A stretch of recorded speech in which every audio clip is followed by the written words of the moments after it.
de l'Évangile de Jésus-Christ selon saint Jean, chapitre 13, versets 1 à 15. Avant la fête de la Pâque, sachant que l'heure était venue pour lui de passer de ce monde à son Père, Jésus, ayant aimé les siens qui étaient dans le monde, les aima jusqu'au bout.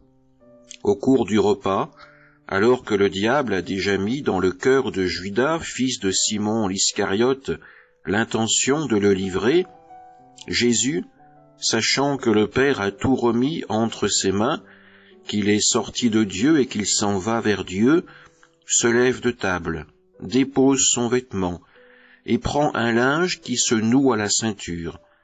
Puis il verse de l'eau dans un bassin.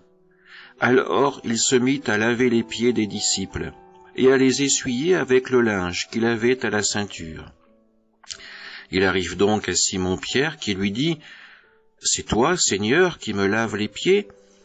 Jésus lui répond « Ce que je veux faire, tu ne le sais pas maintenant, plus tard tu comprendras. » Pierre lui dit « Tu ne me laveras pas les pieds, non, jamais. » Jésus lui répondit « Si je ne te lave pas, tu n'auras pas de part avec moi. » Simon-Pierre lui dit « Alors, Seigneur, pas seulement les pieds, mais aussi les mains et la tête. » Jésus lui dit « Quand on vient de prendre un bain, on n'a pas besoin de se laver sinon les pieds. On est pur tout entier. Vous-même, vous êtes purs, mais non, pas tous. » Il savait bien qui allait le livrer, et c'est pourquoi il disait « Vous n'êtes pas tous purs. » Quand il leur eut lavé les pieds, il prit son vêtement, se remit à table et leur dit « Comprenez-vous ce que je viens de faire pour vous? Vous m'appelez Maître et Seigneur, et vous avez raison, car vraiment je le suis. Si donc moi, le Seigneur et le Maître, je vous ai lavé les pieds, vous aussi vous devez vous laver les pieds les uns aux autres. C'est un exemple que je vous ai donné, afin que vous fassiez vous aussi comme j'ai fait pour vous. » Acclamons la parole de Dieu. Aujourd'hui, avec toute l'Église, en ce jeudi saint, nous avons pu entendre ce passage de l'Évangile de saint Jean, du lavement des pieds. Jésus semble donner à ses disciples une immense leçon d'humilité. Lui, le Maître, prend la place de l'esclave pour leur laver les pieds. Par ce comportement, Jésus invite chacun de ses disciples, mais bien plus largement chacun des membres de l'Église, à voir sa mission comme un véritable service. Il désire que cette humilité soit ancrée dans l'Église, dans chacun de ses membres.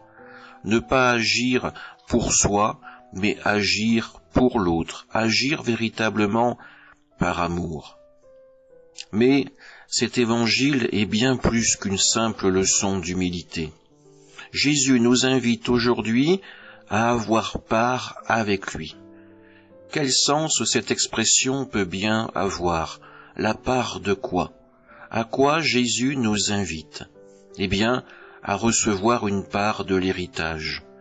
Nous pourrions comprendre, dans la pensée juive de l'époque, avoir une part de cette terre promise par le Seigneur à son peuple, mais aujourd'hui nous pouvons comprendre ces paroles différemment.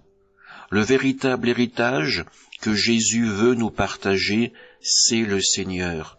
Il veut nous inviter à être dans l'alliance avec Dieu, à vivre avec lui une vraie relation, pas simplement un lien artificiel, superficiel, mais un lien de vérité et d'amour.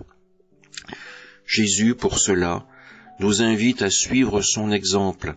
Avoir une part avec lui, c'est aussi accepter de mourir à nous-mêmes pour entrer dans la véritable intimité du Père, dans cet amour qui se donne pour l'éternité.